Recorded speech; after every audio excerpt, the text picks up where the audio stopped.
My sister Stacy and I took a trip to see my good friend Mike Wheeler. He and his family run a beef farm and a maple syrup operation. Hi, my name is Michael Wheeler. I live on my family farm at Snow Road Station. Our family started making maple syrup here on this property in 1955 when my grandparents, Earl and Verna Wheeler, moved down here from Cobden, Ontario. And in 1975, my dad bought the farm, and to this date we've still been making syrup since then. Over the years we've expanded our operation, and now we're at around 14,400 taps. Last year they were trying to put a different taxation into effect for maple syrup producers, whereby right now they're being classified as agricultural, and they want to classify it as industrial.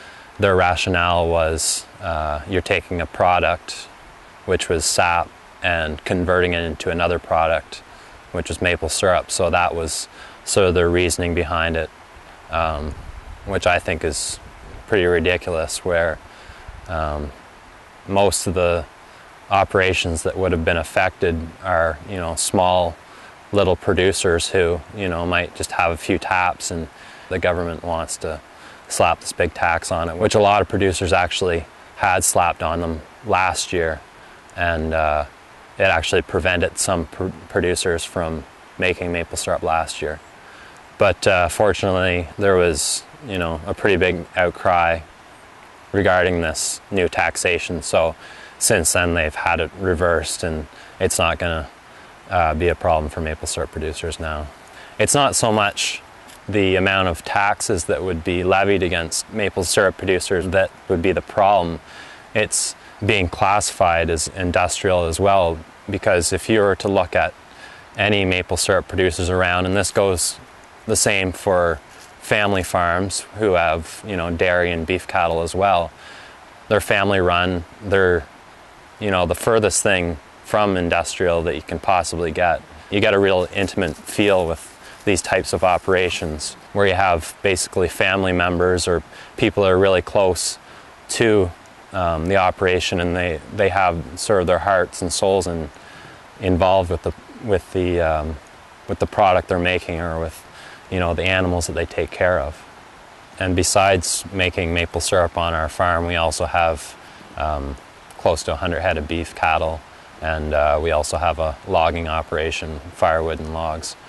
And all these operations seem to complement one another quite well on our farm. And some of the stories that Laura tells me about how farmers are expropriated from their land, I can barely almost believe it, just because we haven't been affected by it yet, and it seems like such an outrage that stuff is allowed to continue. Even how you can't even cut a tree off your property. I mean, if that were ever put in place on our land, it would seem pretty ridiculous, and it would seriously affect our way of life here.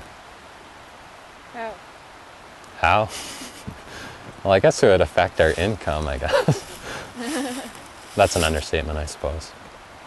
But I guess in all fairness, there are points where you have to have some level of regulation, but at this point there's things that are just being taken to the level of absurdity in what they're implementing right now.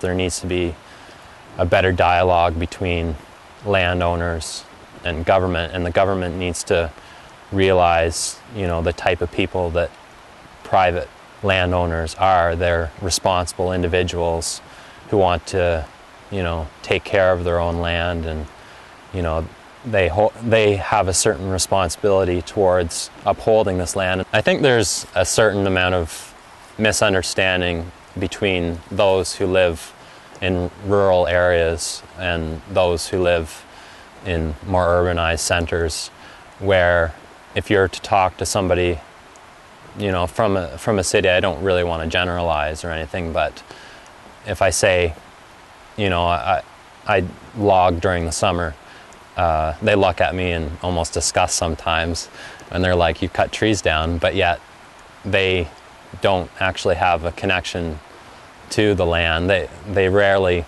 ever see this type of area, and yet I'm living on it every day, and I'm concerned, even more concerned about it than they are. So what we're trying to do is sustain the land here, not destroy it. So, and the same goes for, you know, farming as well, where you might have some people who say, you know, keeping animals is cruel. Well, you know, we take care of our animals, we're concerned with their well-being.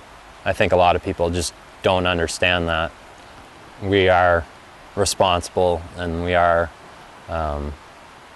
stewards of the land, I should say, and we are taking care of what's there and making sure that there is a future. With any luck, I'll continue to be a part of our operation, and eventually I'd like to take over, just because I feel such a connection to the land here and to what we do, and it's just become a way of life, and I just can't imagine not having that again in the future. So that's my ultimate goal, is to be back here.